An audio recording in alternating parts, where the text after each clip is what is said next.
Pedimos esto para tu gloria en el nombre de tu Hijo Jesús. Amén. Saben, cuando yo crecía chiquito, me hice la pregunta: ¿qué significaba la Navidad? ¿Qué significa la Navidad para ti? Y desde niño empecé a desarrollar un concepto de lo que significaba este tiempo que vamos a celebrar. Y es una buena pregunta, creo yo. Hoy, 2020, con las situaciones que embargamos y que enfrentamos, creo que es una buena pregunta. ¿Qué es lo que celebramos? Damos por sentado muchas veces que sabemos lo que significa la Navidad. Entonces, de niño, para mí, Navidad era celebrar. Si bien estaba muy conectado con regalos, y estaba muy conectado con comer rico, y estaba muy conectado con familia, y estaba muy conectado con ver personas que tenía un montón de tiempo de no ver y de jugar, pero desde niño me inculcaron que Navidad es para celebrar. Ahora, la pregunta es, en este texto, en esta porción de la Biblia, ¿qué dice significa Navidad? Si nosotros lo que celebramos como cristianos es un nacimiento, aquí en el texto, ¿qué dice significó ese nacimiento? Porque la intención de Dios, al dirigir de manera inspirada por medio del Espíritu Santo a Mateo a escribir, es que tú y yo, de hecho los primeros lectores, los primeros que agarraron el Evangelio de Mateo y los primeros que lo leyeron, que eran judíos, no eran costarricenses, eran judíos. ¿Qué fue lo que Dios quería que ellos recordasen, que ellos supiesen, que ellos reconociesen por medio de lo que en este pasaje dice hoy? Y la pregunta para nosotros también es, nosotros como ticos, nosotros como estadounidenses, como cristianos, como de cualquier nacionalidad, ¿qué es lo que Dios quiere recordemos hoy significa la Navidad por medio de este nacimiento? Entonces la historia empieza así. Empieza a describir esta pequeña sección y empieza en unos primeros versículos a decirnos quiénes son los personajes, qué está pasando con los personajes, qué es la relación entre los personajes. Y el primero que llama la atención es María. Y dice en el versículo 18 que María, desposada por José. Entonces, el año pasado estudiamos la aparición, la revelación del ángel a María, y cómo se le apareció, la reacción de María, y cómo fue las palabras exactas del ángel Gabriel a María. También estudiamos la aparición del ángel a los pastores, y eso fueron las dos primeras secciones que estudiamos desde el Evangelio de Lucas, y las hemos estado estudiando hoy. Hoy tomamos Mateo, y Mateo no habla sobre María, Mateo no habla sobre los pastores.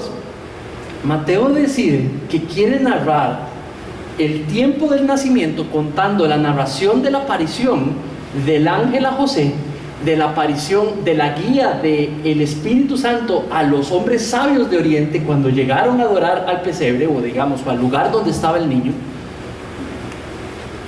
Y Mateo decidió hablar también sobre la reacción de Herodes de matar a todos los niños porque no pudo encontrar al niño Jesús. Entonces hoy la historia empieza, Mateo describiendo el primer personaje, y dice que era María desposada por José.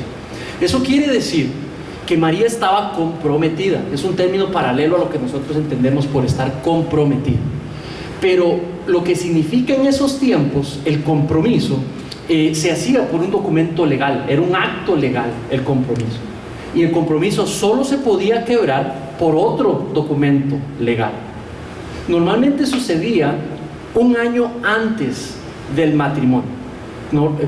Podías durar un poco más, pero la pareja permanecían comprometidos por un año, y la prometida pasaba a vivir con la familia del prometido durante ese año.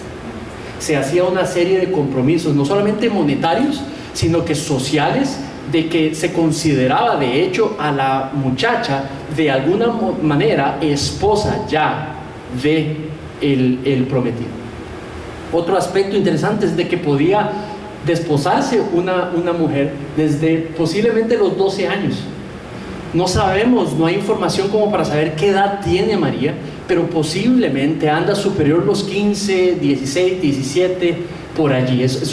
Normalmente sucedía con las mujeres siendo muy jóvenes. Y los hombres no necesariamente eran tan jóvenes, podía ser, pero normalmente eran mayores. Entonces, esa es la descripción de María. Dice, desposada. María, estando desposada María con su madre, la madre de Jesús, con José. Y aparece el segundo nombre, José. Y el versículo mismo nos describe quién es este hombre. Y en el versículo 18 dice, desposada con José, antes que se juntasen, se halló que había concebido del Espíritu Santo. Entonces habla del estado de María embarazada, comprometida legalmente con José, embarazada del Espíritu, por medio del Espíritu Santo. Ella no es que, esto es muy importante entenderlo, el Espíritu Santo no embarazó a María, eso sería un término incorrecto, ¿ok? María quedó embarazada, engendró hijo por medio, milagro del Espíritu Santo. ¿Tiene sentido? Esa sería la manera correcta de describir lo que sucedió allí. En algunos lugares rechazan el cristianismo porque eso que es muy raro, eso que Dios embarazó a una mujer. No, eso es una mala manera de describirlo. Dice que engendró por medio del Espíritu Santo. Sin presencia de varón, pudo engendrar un hijo de manera milagrosa. ¿Cómo? Por medio del poder del Espíritu Santo. Entonces describe el versículo 18 las características de María, una mujer sencilla, amante de la palabra de Dios, educada de acorde a la ley, obediente al acorde a la ley, y una mujer con una enorme fe. Si aprendimos el año pasado, en estos mismos tiempos, diciembre, sobre el carácter y la fe de María, María es una mujer sencilla, ilustrada en la palabra de Dios, formada y educada en la palabra de Dios y con una impresionante fe. Creo que es el único personaje en la Biblia, de los personajes principales en la Biblia, que no muestra duda de su fe. Todo el resto lo hacen. Todo el resto lo hacen, excepto ella. Pero ahora el centro de Mateo no es descubrir a María, ni el carácter de María. Quiere describir el carácter de José. Mira, ven conmigo, y allí empieza la tensión. ¿Por qué? Porque esto es un hombre educado, de sociedad, mostrado, y la persona a la cual él está comprometido para vida está embarazada. Entonces yo quiero que pienses en todo lo que puede pensar una persona cuya prometida está embarazada y su hijo no es de él. Un hombre recto a los ojos de Dios, un hombre lleno de misericordia a los ojos de Dios. Este es un hombre que se ha entrenado en el versículo de Deuteronomio que dice: prefiero misericordia a sacrificios. Este es un hombre lleno de misericordia, pero es un hombre justo. Y el versículo 18 nos describe su carácter, el 19, y dice así: José, su marido, porque así se consideraba el prometido y la prometida, ya estaban de alguna manera casados. No estaban completamente casados, pero sí era un vínculo completamente formal. Y dice: José, su marido, como era justo. Ahora, la palabra justo es una descripción específicamente para alguien que obedece al pie de la letra de la palabra de Dios, que vive para seguir a Dios, para servirle, según Deuteronomio, amándole con toda su mente, con todo su corazón, con todo su ser. José era un hombre piadoso, era un hombre recto a los ojos de Dios. Pero mira lo que hace. Mateo no escribe por escribir. Esto es un libro escrito al propio, cuidadosamente, las palabras que pone. Y dice justo, pero, y describe algo más que hizo. Dice: José, su marido, como era justo, no quería infamarla. Quiso dejarla secretamente. Ahí la conexión es entre ser justo y tener misericordia. Saben, a los ojos de la ley judía, totalmente autorizado a divorciarse de María. Ante la ley romana de esos tiempos, totalmente, culturalmente aprobado que se divorciase de María. Ante la ley griega, que es todo el contexto de muchísima gente en el Imperio Romano, completamente aprobado que se divorcie de María. Entonces lo que nos describe es que este es un hombre que es justo a los ojos de Dios, sigue la palabra de Dios, pero no quiere afectar a María. Y lo que decide divorciarse, decide cortar el vínculo, pero de manera que no la exponga en público, de manera que no quede en peligro ella. Y eso nos habla de que es un hombre justo, pero busca misericordia, busca de alguna manera ver cómo la protege.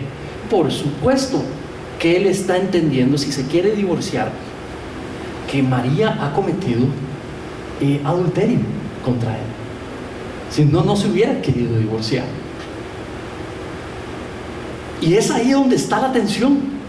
Lo que Dios quiere hacer, lo que Dios ya hizo, que María tenga hijo en su vientre, lo que Dios va a hacer por medio de ese niño, en estos momentos está en peligro.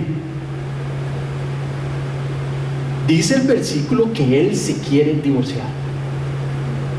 Completamente aprobado socialmente, completamente, pero ¿quién está en peligro? El niño, la mujer, la familia completa y los propósitos que Dios quiere hacer. Entonces Dios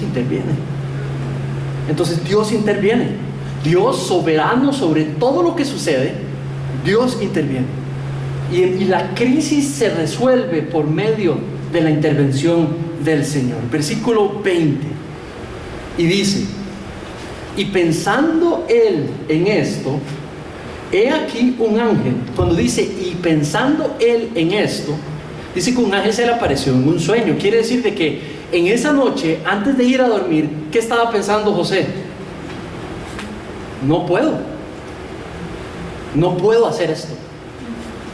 Seguir en esta relación con mi amada, la mujer que iba a ser mi esposa, que es mi esposa, con un niño que no es mío. No puedo. Y con tranquilidad decidió divorciarse y buscó divorciarse, buscaría divorciarse. Y pensando en esto se va a dormir. Y cuando está en el sueño dice que el ángel del Señor se le aparece. Mira lo que dice: y pensando él en esto, he aquí un ángel del Señor le apareció en sueños y le dijo: José, hijo de David. Ahora aquí empieza a describirnos un poco las palabras que escoge Mateo. Hijo de David quiere decir que José era del linaje del rey David. Eso quiere decir que José podía ser perfectamente el papá del Mesías, porque el Mesías sería llamado hijo de David, tenía que ser del linaje de David. Entonces José es hijo de David, por ende el linaje de David genealógicamente. Luego el versículo, el ángel agrega: versículo 20. José, hijo de David, no temas recibir a María como tu mujer. Mira lo que dice: no temas recibir a María tu mujer, porque lo que en ella es engendrado del Espíritu Santo es. Son las mismas palabras al inicio con las que viene la aparición en Lucas del ángel a María. Lo primero que hace es calmar su espíritu y le dice: María, no temas. A José le dice exactamente lo mismo: José, hijo de David, no temas. Que lo que estás pensando es obra de Dios. Que lo que estás dudando, lo que te golpeó antes de irte a dormir, lo que te tiene golpeado, la situación que estás enfrentando de vergüenza o de dolor o de tenerla, eso es algo que Dios ha hecho. La situación en la que estás es parte de la voluntad de Dios.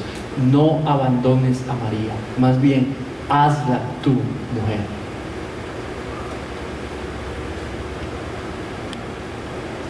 duro.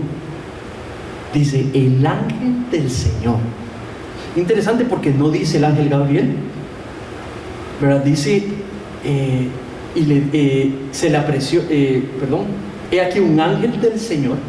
Cuando dice del Señor, está hablando enviado por el Señor, que habla en nombre del Señor. Por eso es el genitivo, ¿verdad? Descriptivo, de pertenencia. Viene de parte del Padre. Este es Dios, tal como envió al ángel para detener a Abraham antes de matar a Isaac.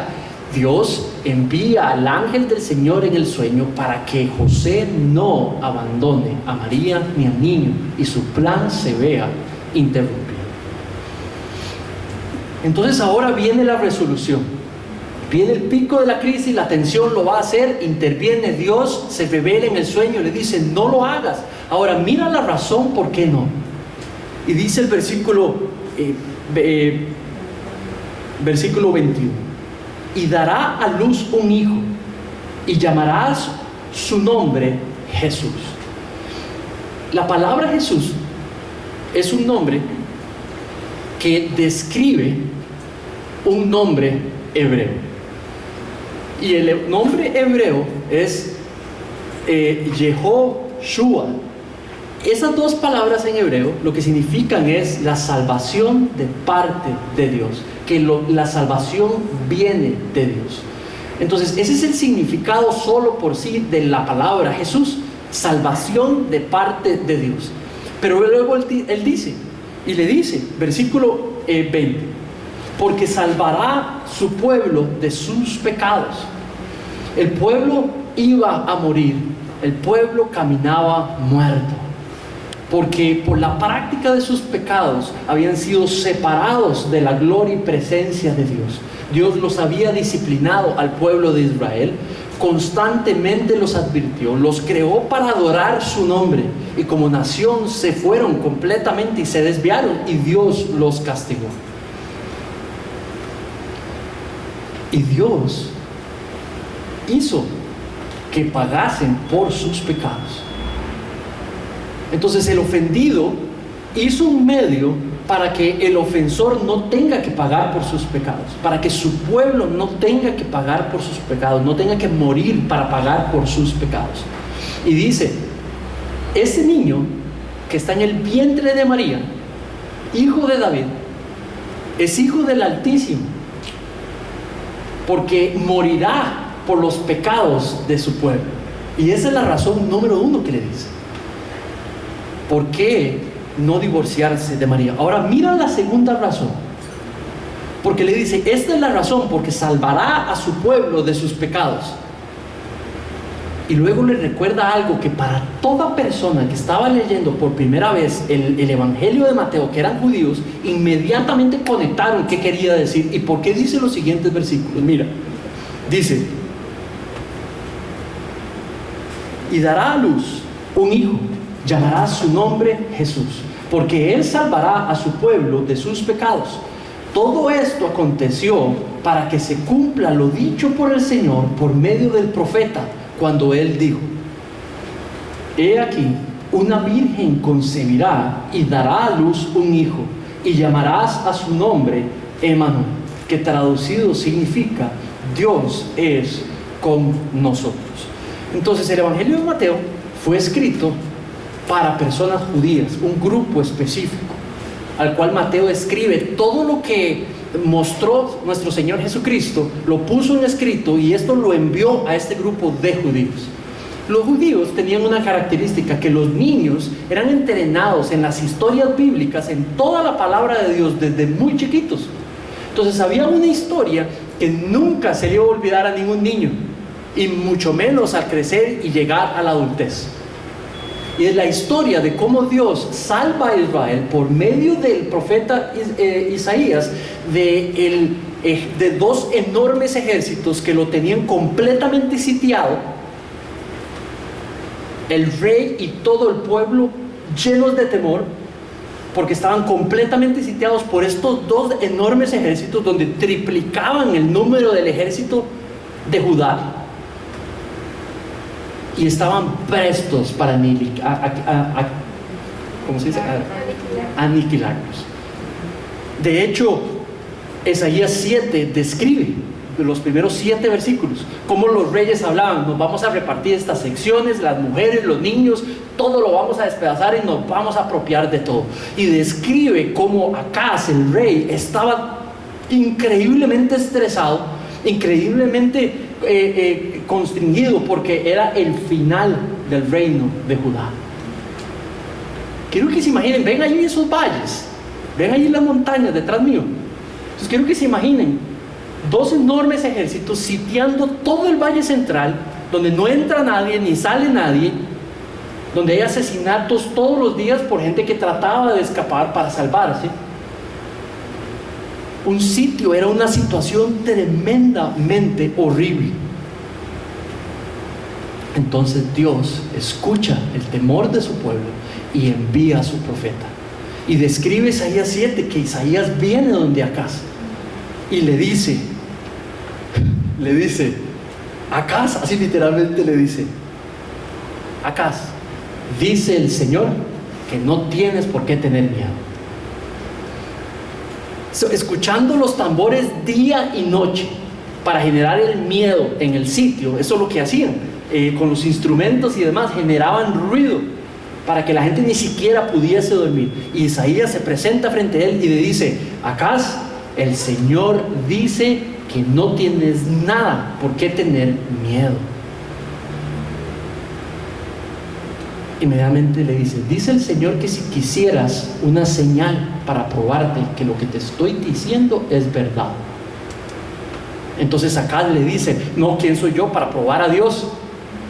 Entonces Isaías le dice: bueno, qué poca fe tienes. Entonces el Señor te va a dar una señal. Quiero que pongas atención. Cuando nazca un niño de una virgen y su nombre sea Emanuel, allí tendrás la señal que lo que hoy te dice el Señor es cierto, porque Dios hoy está contigo, Acaz, y Dios no ha abandonado a su pueblo. Y la historia cuenta cómo despuesito el ángel del Señor destruye los ejércitos y Acaz es rescatado y nada sucede. Entonces, ¿qué es lo que pasa? Que de ahí en adelante el pueblo de Israel cuenta la historia. ¿Se acuerdan cuando el niño, Emanuel, Dios está con nosotros? Entonces, lo que hace Mateo es tomar, inspirado por el Espíritu Santo, nos revela hoy de que eso era una profecía con doble cumplimiento. Una para esos tiempos, otra para hoy. Entonces, lo que les está diciendo a los lectores de ese tiempo, Mateo, es: Jesús es Emanuel también. Dios está con ustedes. Dios está con nosotros. ¿Saben? Su pueblo en tiempo de Mateo también estaban en tiempos duros, dominados por Roma, con injusticias todos los días. No podían adorar como querían, no lo podían hacer. No eran nación más. Estaban en estrés completo por lo que normalmente podía suceder. Había todo un rumor de que Roma iba finalmente a quitar cualquier adoración judía, y vivían en una completa opresión. Y entonces Mateo les está diciendo: no se les olvide, Cristo, déjenme describirles el nacimiento de Cristo. Cristo es también Emanuel, que significa Dios está con nosotros. ¿Saben qué significa ese pasaje para un cristiano 2020? Para una cristiana 2020. Que Cristo fue enviado para rescatar a su pueblo. Que esa fue la expresión más grande que ha podido dar Dios para mostrarle a su pueblo, aquellos a que Él considera suyos, que Dios está con ellos. Que Dios está con cada uno de ellos presente en sus propias situaciones. La iglesia tiene 2020 años de estar leyendo este pasaje y de estar celebrándolo. Y cuando lo celebramos hoy, un 13 de diciembre, lo que estamos celebrando es que Dios está con nosotros. Cuando celebramos el nacimiento, celebramos el perdón de nuestros pecados, pero celebramos que esa expresión de amor en nuestro lugar para el perdón de nuestros pecados es la expresión de que Dios está con nosotros. Dios está aquí. Dios está aquí en estos momentos.